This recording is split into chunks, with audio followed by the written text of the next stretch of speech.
Since partnering with Taylormade back in 2022, it's fair to say Scotty's bag's changed quite a bit. And considering he's back as world number one, you have to think that partnership is doing rather well. But there is one club, 2018, worth less than £70 that they can't seem to get him to stop using.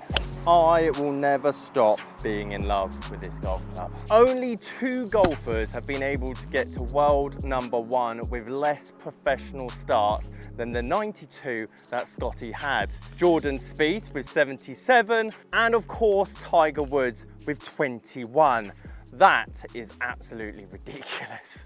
The reason I'm telling you that, however, is because of the clubs that Scotty was using for the majority of those tournaments. When I say this golf bag wouldn't look out of place outside your local pro shop, I'm not kidding. Right at the very top of the bag, the Ping G400, and this was in the bag up until we signed the deal with Taylormade. LST head, so lower spinning, and it shows the second-hand prices as it holds so well in value, still around about 180 to 200 pounds in good condition. Not to mention the Nike VR head, and bearing in mind Scotty partnered with Nike at relatively similar time to Taylormade, he was choosing to use this VR Pro head, and to great effect as well, which goes to show if you find something that works, then just stick with it. Interestingly, the transition from the P730s to the P7TWs came from the main man himself, revealed by Scheffler to golf.com. It was at the 2020 Masters that convinced him to test out the Taylormade P7TWs. And to be fair to Scotty, he was a freelance golfer for a very long time, knowing exactly what kind of clubs he wants in the bag. And Taylormade have done a great job with that transition, finding certain clubs that work for him. Very recently, Scotty's been seen using the new Spider putter, whereas traditionally he's been using a Scotty Cameron. The new release of the Taylormade MG4s, it'd be fascinating to know if he finally goes away from the Vokeys at the bottom end of the bag. But there is one brand and one club that I don't know if Taylormade even have an alternative for, which is probably the main reason why it stayed in Scotty's bag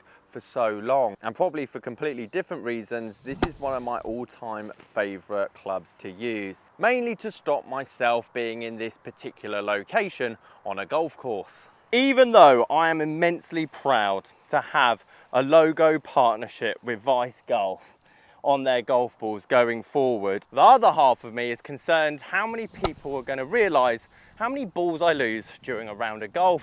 I need to update the logo with a please return here underneath it. However, if you're not interested in joining the campaign to make me look like the world's worst golfer, Vice are able to put logos, text, even photos on a golf ball. Some suggestions would be like this, and this, potentially this.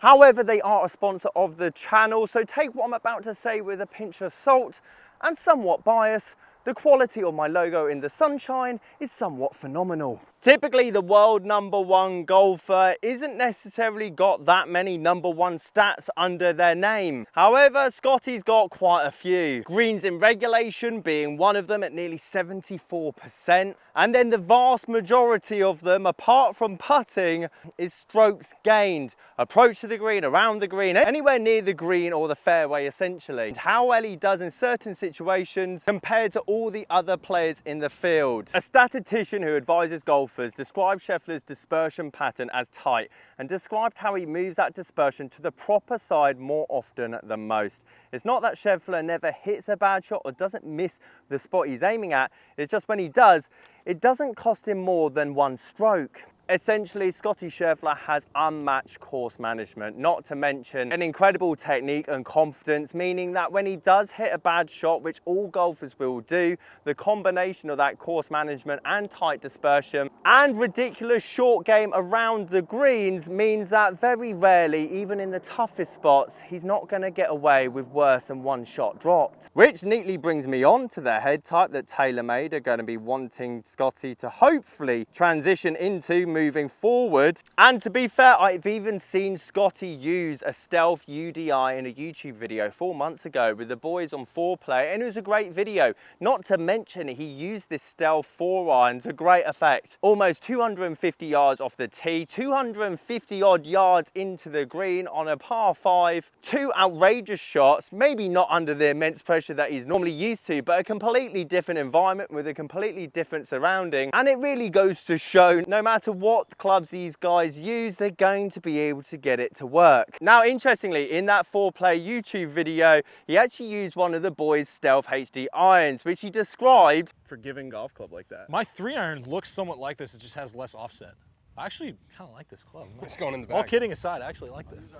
And he's not wrong, it's not as offset as his 3-iron, but in terms of the head style, it's virtually the same thing, but obviously a lot less lofted. But unlike myself, that purely would use this club as a fairway finder, just get me down there. That's my version of course management.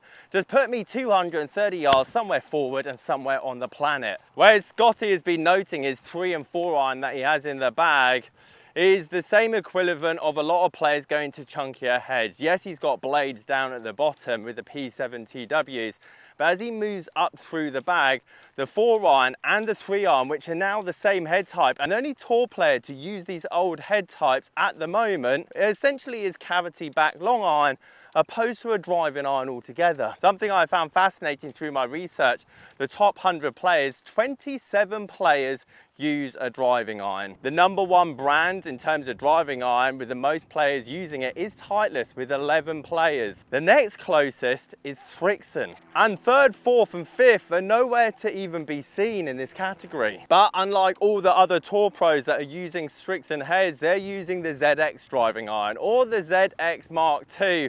And Scotty was quoted, once he finds something that he likes, he very rarely changes his equipment. Unless he signed a deal a couple of years ago, which understandably he probably had to change quite a bit of his equipment. Now, I appreciate this test isn't going to be fair, as I've got 1 2-iron from Taylormade and 1 3-iron from Srixon. But look at the head difference. Taylormade here penetrating low, potentially longer distance. This thing, designed for bad shots, designed for mishits, designed for smart misses. I've been in love with the ZU85 and 65 for an incredibly long time. Not to mention, I'll show you the prices that this thing goes for. Like, I've hit that awful, like seriously awful. Almost missed it awful. Yeah, it's still gone 220 yards forward. The thing I find with a lot of Taylormade products is that they are geared for distance. And if you put a similar loft and shaft in the Stealth UDI and put it up against the Srixon U85, I'm pretty certain on the good shots, that Stealth UDI would go further than the Srixon. But they're 2 different head types for 2 different shots altogether. And if I'd hit the Stealth as bad as I just hit the Srixon there, I mean, I fear for what my hands would have felt like. Well, they'd probably have to build a 3-iron out of the Stealth HD to get something relatively similar. That's the reason why Scotty's got the Srixon driving iron in the bag. But if you haven't quite got Scotty's short game and you want a cheat stick to do that, this video up here on the right hand side. Catch you guys later.